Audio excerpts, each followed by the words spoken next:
अब विश्वास चाहिँ आशा राखेको कुराको निश्चयता र नदेखेको कुराको दृढ भरोसा हो भनिकन परमेश्वरको जिउँदो वचन हिब्रू 11को 1 अध्यायले हामीलाई बताउँछ। अनि एउटा अचम्मको कुरा के हो भने बाइबलमा हामीले 66वटा पुस्तकमा हेर्दै गर्दाखेरि उत्पत्तिदेखि प्रकाशसम्म नै फेथको कुराहरू त पाउँछौँ, तर होल च्याप्टर डेडिकेट गरेको चाहिँ हामी हिब्रू 11को 1 भन्ने चाहिँ हिब्रू 11 डल्लै अध्यायमा हामीले भेटाउँछौँ त्यहाँनिर। सो डिफिनेसन चाहिँ हिब्रू 11को 1मा छ, जुन अघि मैले तपाईँहरूलाई भने।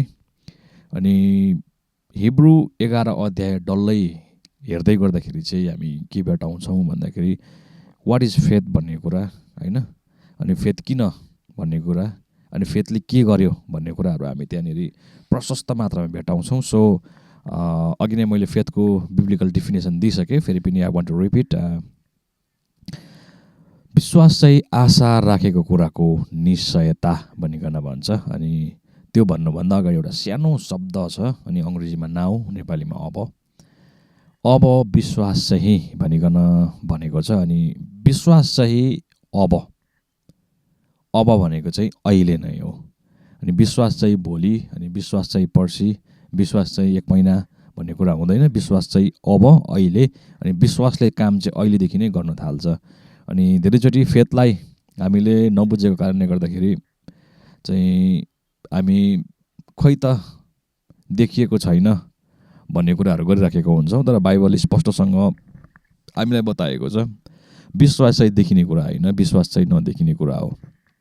सो यो नदेखिने कुराको बारेमा आज थोरै म तपाईँहरूलाई केही कुरा बाँड्नु मन परेको कारणले गर्दाखेरि यहाँनिर रेकर्ड गरिराखेको छु भिडियोहरू। सो विश्वासी जीवनमा विश्वास चाहिँ नहुने कुरा हो, अपरिहार्य नै छ। अनि धेरैचोटि हामीले विश्वासलाई नबुझ्दै गर्दाखेरि चाहिँ हाम्रो विश्वासी जीवनलाई स्मुथली हामीले ह्यान्डल गर्न सकिराखेको हुँदैनौँ र धेरै दुर्घटनाहरूबाट भएर हामी जानु परेको हुन्छ। सो हिब्रू 11लाई हामीले हेऱ्यौँ भने त्यहाँनिर विश्वासको बारेमा एकदमै वृत्तान्त जानकारी दिएको हामी भेट्टाउँछौँ। अनि विश्वासले चाहिँ कहिले पनि देखिने कुराको बारेमा चर्चा गर्नुभन्दा पनि विश्वासले चाहिँ नदेखिने कुराको बारेमा चर्चा गरिराखेको हुन्छ। तर विश्वासमा चाहिँ एउटा यस्तो शक्ति हुन्छ कि नदेखिँदै गरेको कुरालाई चाहिँ देखिने संसारमा देखिने गरी तानिकन ल्याउने शक्ति चाहिँ विश्वासमा हुन्छ। सो हाम्रो उद्धारको सुरु नै विश्वासद्वारा भएको हो र यो विश्वासलाई चाहिँ हामीले पृथ्वीमा रहिन्जेल चाहिँ यसलाई चाहिँ जोगाइरहनु पर्छ। र एउटै कुराको लडाइँ लड्नको निम्ति परमेश्वरको वचनले तपाईँ अनि मलाई भन्छ, त्यो चाहिँ विश्वास हो। पौलले भन्नुहुन्छ तिमोथीलाई, I have fight the good fight of faith, मैले विश्वासको उत्तम लडाइँ लडेको छु। सो अरू कुनै कुराको पनि लडाइँ लड्नको निम्ति तपाईँ अनि मलाई वचनले भनेको छैन, तर विश्वासको चाहिँ लडाइँ लड्नुपर्छ। अनि विश्वासको लडाइँ लड्नको निम्ति चाहिँ फेथ के हो, विश्वास के हो, विश्वास किन चाहिन्छ, विश्वास चाहिँ कसरी कार्य गर्छ, अनि विश्वास चाहिँ कसरी वृद्धि हुन्छ भन्ने कुरालाई पनि हामीले जान्नुपर्ने हुन्छ। अनि त्यसको छोटकारी जानकारी म तपाईँहरूलाई परमेश्वरको वचनबाट आज सेयर गर्न चाहन्छु।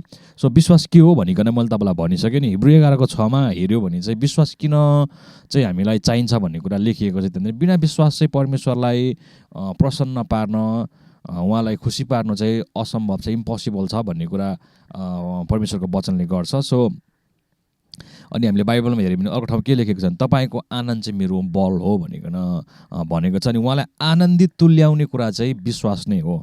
अनि तपाईँ अनि मेरो विश्वासले चाहिँ जब परमेश्वरलाई आनन्दित तुल्याइराखेको हुन्छ भने त्यही समय एट द सेम टाइम तपाईँ अनि म चाहिँ बलियो भइराखेको हुन्छौँ। अनि बाइबलमा थियोलोजिकल टर्म्समा विश्वासलाई क्याटेगोराइज गर्ने हो भने थुप्रो टर्म्सहरू हामीले राख्न सक्छौँ। अनि म सबै टर्म्सहरू चाहिँ तपाईँमा राख्न सक्दिनँ, अहिले बाँड्न चाहदिनँ पनि। सो एउटा चाहिँ मेनली हामीले सुन्दै गरेको चाहिँ सेभिङ फेथ भन्छ, बचाउने विश्वास भन्छ।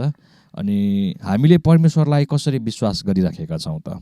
धेरैचोटि हामीले हाम्रो विश्वासको जगै गलत ठाउँमा हामीले, अथवा भनौँ न विश्वासको जगै गलत तरिकाले समातिराखेको हुन्छौँ। त्यो फाउन्डेसनै हामीले गलत तरिकाले राखिराखेको हुन्छौँ। त्यो भएको कारणले गर्दाखेरि फेथमा हामी ग्रो हुनै सकिराखेको हुँदैनौँ।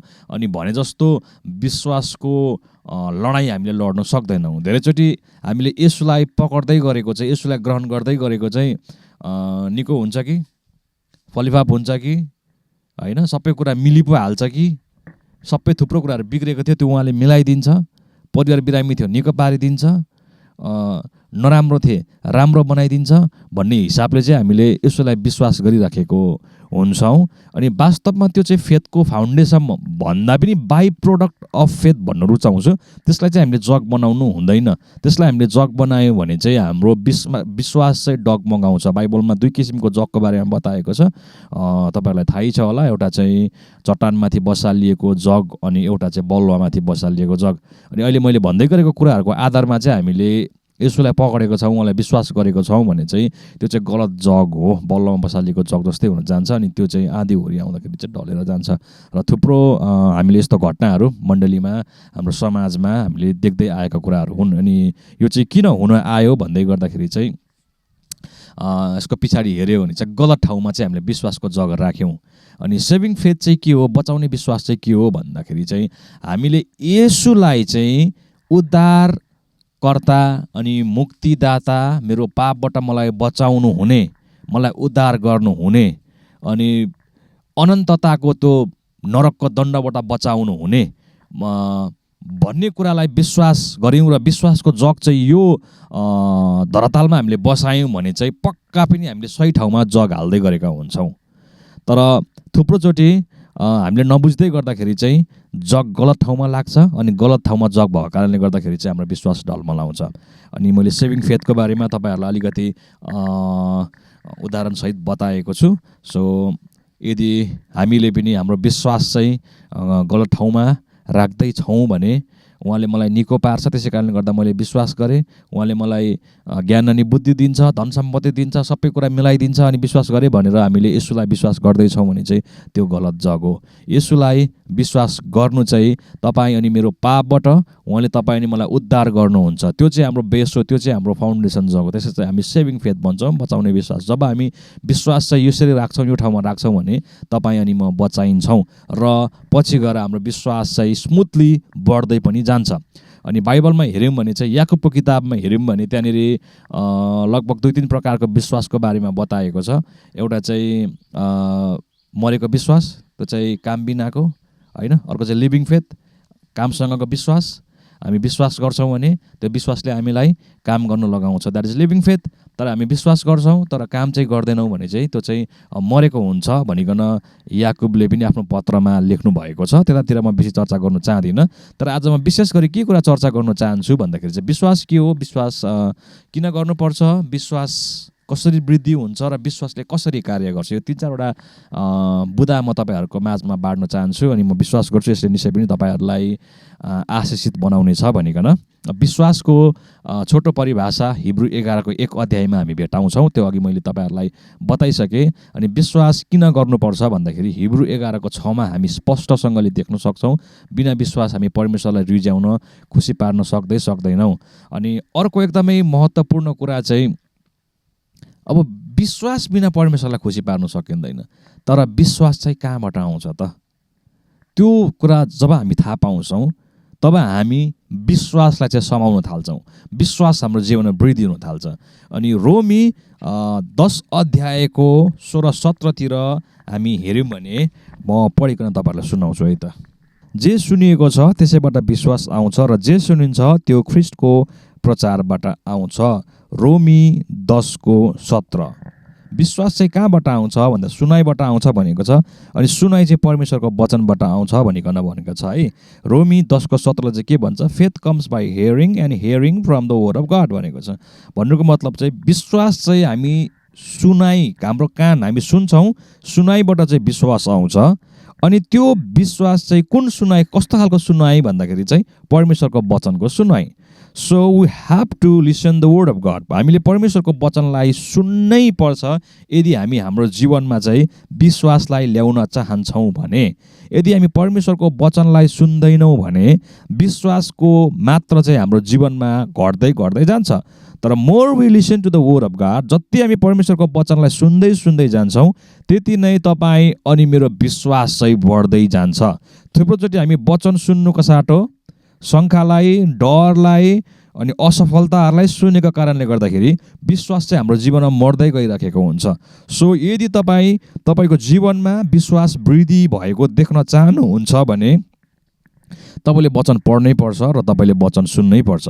तपाईँले वचन सुन्नुभयो, तपाईँले वचनलाई अध्ययन गर्नुभयो, अभ्यास गर्नुभयो भने विश्वास चाहिँ तपाईँको जीवनमा वृद्धि भइकन जान्छ अनि यो चाहिँ शक्तिशाली कुरा हो। अनि यो सबै विश्वास चाहिँ हामी हाम्रो जीवनमा वृद्धि भएको देख्न चाहन्छौँ। विश्वास वृद्धि भएको देख्न नचाहने सायद हामी छैनौँ जस्तो लाग्छ ख्रिस्टलाई विश्वास गर्नेहरूमा।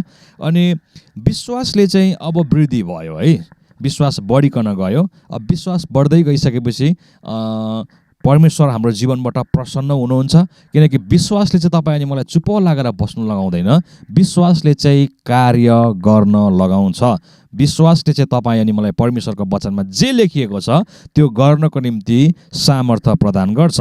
सो अब विश्वासले चाहिँ कसरी काम गर्छ भनिकन भन्दाखेरि चाहिँ म तपाईँलाई गलातीमा लैजान चाहे 5 अध्यायको 6मा हेऱ्यो भने के कुरा लेखेको छ भन्दाखेरि ख्रिस्ट येशूमा न त खतनाको केही मूल्यको न बेखतना केही मूल्यको हुन्छ, तर एउटै कुराको मात्र मूल्य हुन्छ, त्यो हो प्रेमद्वारा काम गर्ने विश्वास। साह्रो गजबको कुरा लेखिएको छ है। विश्वासले चाहिँ कसरी काम गर्दो रहेछ भन्दाखेरि बाई लभ। अनि यो कुरा भन्दै गर्दा म एउटा टेस्टामनी तपाईँलाई सेयर गर्नु मन पराए, सम्झना आयो मलाई। मैले एउटा साधु सुन्दर सिंहको गवाई टेस्टामनी भनौँ, बायोग्राफी पढ्दै थिएँ। अनि पढ्दै गर्दाखेरि एउटा कुरा उहाँले लेख्नु भएको मैले सम्झना आउँछ मलाई। अनि उहाँ भन्नुहुन्छ यसरी, मसँग चङ्गाइको वरदान छैन, I don't have the gift of healing, तर जब म प्रार्थना गर्छु म चाहिँ प्रेमले भरिन्छु, हार्ट अफ कम्प्यासन, एकदमै म प्रेमले भरिन्छु अनि मानिसहरूको निम्ति प्रार्थना गर्छु अनि उनीहरू निको हुन्छन् भनेर उहाँले लेख्नु भएको छ। अनि यो अहिले गलाती 5:6 पढ्दै गर्दाखेरि मलाई ठ्याक्कै त्यही कुरा याद आयो। हाम्रो विश्वासले चाहिँ नि प्रेमद्वारा काम गर्दो रहेछ कि। अनि येशू ख्रिस्टको पनि पृथ्वीमा आउँदै गर्दाखेरि एउटा घटना, येशू ख्रिस्टको पृथ्वी कालमा एउटा घटना घटेको छ। अनि त्यो घटना चाहिँ कस्तो छ भन्दाखेरि एकजना विधवा अनि उसको एउटै मात्रै नानी चाहिँ मरेको हुन्छ। अनि लास चाहिँ दफनाउनुको निम्ति लाँदै गर्दाखेरि चाहिँ येशू ख्रिस्टले चाहिँ त्यो भिडमा आइकन त्यो लासलाई छुनुहुन्छ अनि भिड अडिन्छ। अनि छुँदै गर्दाखेरि चाहिँ उहाँ एकदमै कम्प्यासनले भरिनु भयो भनिकन त्यहाँनिर लेखिएको छ। अनि लाजरसलाई त उहाँले मृत्युबाट उठाउनु भयो, तर यो अर्को एउटा घटना जो चाहिँ उहाँले फेरि पनि एकजना व्यक्तिलाई मृत्युबाट उठाउनु भयो। त्यो चाहिँ विधवाको एउटै मात्र छोरा थियो सायद। अनि उहाँले त्यो के भन्छ त्यो लास लाँदै गरेको त्यो भिडलाई रोक्नुभयो र उहाँले छुइकन त्यो नानीलाई उहाँले चाहिँ मृत्युबाट फेरि पनि पिउताउनु भएको हामी घटना त्यहाँनिर भेटाउँछौँ। अनि त्यो भन्दै गर्दाखेरि बाइबलले चाहिँ के कुरालाई रेकर्ड राखेको छ भन्दाखेरि चाहिँ यो देख्दै गर्दाखेरि त्यो विधवाको कोही पनि छैन भन्ने कुरालाई देख्दै गर्दाखेरि एउटै मात्रै छोरा थियो, त्यो पनि मर्यो भन्ने कुरालाई उहाँले जब देख्नुभयो तब उहाँ एकदमै कृपाले एकदमै कम्प्यासनले भरिनुभयो। अनि त्यो कम्प्यासनद्वारा चाहिँ फेथले मरेको मान्छेलाई पनि फर्काइकन ल्यायो। अनि तपाईँ अनि म पनि ईश्वरीय प्रेममा जब वृद्धि हुँदै जान्छौँ अनि यदि तपाईँ अनि ममा चङ्गाइको वरदानै नभए तापनि कम्प्यासनले, प्रेमले चाहिँ असम्भव कुराहरूलाई सम्भव तुल्याउँछ। किनभने बाइबलले भन्छ विश्वासले चाहिँ प्रेमद्वारै काम गर्छ। यदि हामीसँग प्रेम छैन भने चाहिँ विश्वास एक्टिभ हुन सक्दैन। परमेश्वरलाई जति बेसी तपाईँ अनि म प्रेम गर्दै जान्छौँ, उहाँसँग जति बेसी तपाईँ अनि म घनिष्ठ हुँदै जान्छौँ, त्यति नै बेसी चाहिँ विश्वासले काम गर्न थाल्छ। प्रभुसँगको घनिष्ठता बेगर, उहाँसँगको प्रेमको सम्बन्ध बेगर विश्वासले चाहिँ कार्य गर्न सक्दैन। सो त्यो भएको कारणले गर्दाखेरि आज म तपाईँहरूलाई यही भनिकन उत्साहित गर्न चाहन्छु, प्रभुसँग घनिष्ठतामा वृद्धि हुँदै जानुहोस्। जति तपाईँ उहाँसँग घनिष्ठतामा वृद्धि हुँदै जानुहुन्छ त्यति नै विश्वासले कार्य गर्दै गरेको देख्नुहुन्छ अनि निश्चय पनि तपाईको विश्वासले गर्दै गरेको कामद्वारा परमेश्वरलाई महिमा पुग्नेछ। सो आज म यति नै कुरा तपाईहरु कहाँ राख्न चाहन्छु, बाँड्न चाहन्छु। अनि मैले विशेष गरी फेरि पनि म दोहोर्याउँछु, विश्वास के हो भनिकन तपाईहरुलाई भने हिब्रू 11 को 1 बाट, विश्वास किन चाहिन्छ भनिकन मैले 6 बाट भने, 11 को 6 बाट, अनि विश्वास कसरी आउँछ, वृद्धि हुन्छ कसरी भनेर मैले तपाईलाई रोमी 10 को 17 बाट बताएको छु। र त्यसैगरी विश्वासले कसरी कार्य गर्छ भनिकन गलाती 5 को 6 अध्यायबाट तपाईहरुलाई मैले छोटकारी रूपमा बताएको छु। र म विश्वास गर्छु तपाईहरुले यो कुरालाई अभ्यास गर्नुहुनेछ र परमेश्वरको महिमालाई आफ्नो जीवनदेखि देख्नु हुनेछ। आउनुहोस् हामी एकैछिन प्रार्थना गरौँ। याहवे पिता, पुत्र येशूको नाउँमा म तपाईलाई धन्यवाद दिन्छु। म प्रार्थना गर्छु जतिजनाले पनि यो भिडियोलाई हेरिरहनु भएको छ उहाँहरूको हृदयको आँखाहरू अझ चकिलो भएको होस्। तपाईको पुत्रको ज्ञानको विषयमा उहाँहरूले बुद्धि अनि प्रकाशको आत्मा पाएका हुन्। विश्वासमा जरा गाडिएर प्रेममा दरिलो हुन सकेका हुन् भनिकन म प्रार्थना गर्छु। म प्रार्थना गर्छु याहवे, विश्वासद्वारा जसरी हामी भन्दा पछाडिका सन्तहरूले प्रतिज्ञाको कुराहरूलाई हात पारे, उत्तम लडाईँ लडे, त्यसरी नै यो पुस्ताको तपाईको छोरा अनि छोरी यही विश्वासद्वारा प्रतिज्ञाको भूमिलाई हात पार्दै विश्वासको उत्तम लडाईँहरू लड्न सकेको होस्। बिन्ती गर्छु याहवे तपाईकै पुत्र येशूको नाउँमा, आमेन।